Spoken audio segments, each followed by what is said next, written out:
Ludovic Frobert, je vous trouve ici au Palais de la Bourse où a lieu l'édition de Soirée Vivante. Vous êtes venu dédicacer, signer votre livre Les Canuts, qui est une réédition.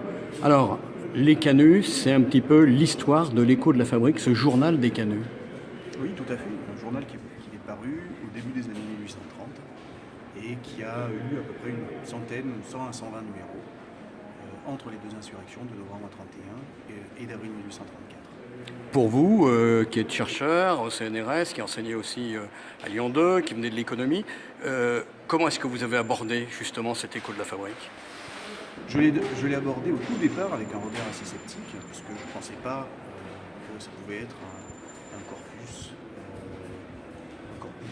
extrêmement riche. Et finalement, toutes les lectures m'ont démontré le contraire. Elles m'ont démontré que non seulement sur le plan historique, c'était un corpus extrêmement vivant, extrêmement riche, mais que d'autre part, c'est un corpus qui a encore une certaine actualité par rapport à des problèmes qui peuvent se poser à l'heure actuelle dans le domaine économique ou social.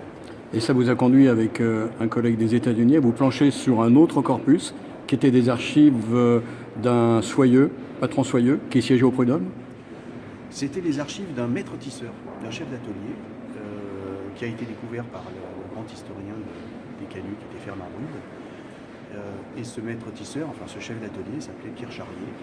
Et nous avons, à la Bibliothèque municipale de Lyon, il y a un fonds d'archives absolument unique, extraordinaire, de cet artisan qui fait, fonds d'archives qui fait à peu près 4 ou 5 000 documents.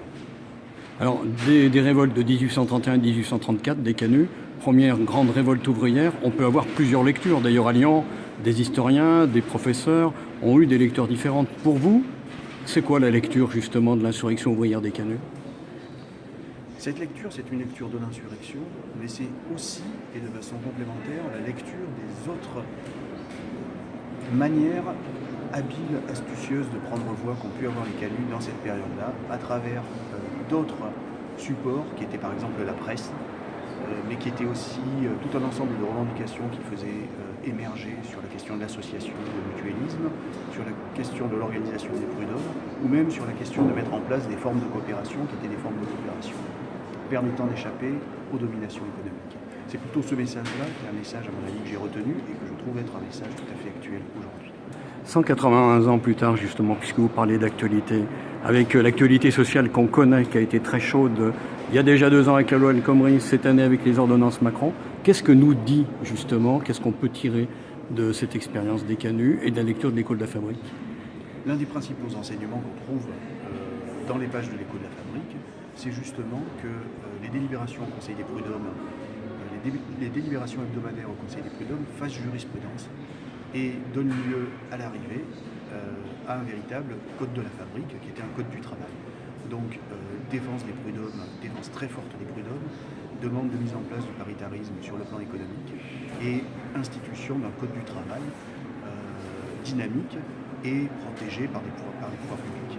De l'histoire, donc du passé. On peut éclairer aujourd'hui ce qui se passe, et puis peut-être même le futur, pour les générations qui arrivent, qui rentrent au boulot, pour celles qui ont la chance d'en avoir. Oui, et puis on peut voir à quel point ces artisans de Lyon, qui étaient finalement des travailleurs qualifiés, ont su maintenir un espoir d'émancipation et le réaliser en partie. Alors, on termine par une petite question, mais qui est tout à fait d'actualité, parce que 10e novembre des Canuts, c'est aussi le 10e anniversaire du lancement de cette initiative culturelle initiée par Robert Luc. Et pour vous, 2008 et avant, ça a été aussi la rencontre avec Robert Luc, ce militant politique et syndical. Oui, notre rencontre s'est faite notamment à travers ce corpus-là, et notamment à travers l'admiration qu'on avait l'un et l'autre pour ce qui était écrit dans l'Écho de la Fabrique.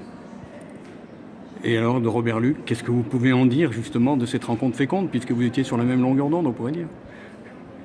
De Robert Luc, je garde surtout, le souvenir de cette amitié qu'on avait, et je garde surtout cette impression du travail de recherche et d'écriture qu'il a pu mener en passionné sur la question des Canuts.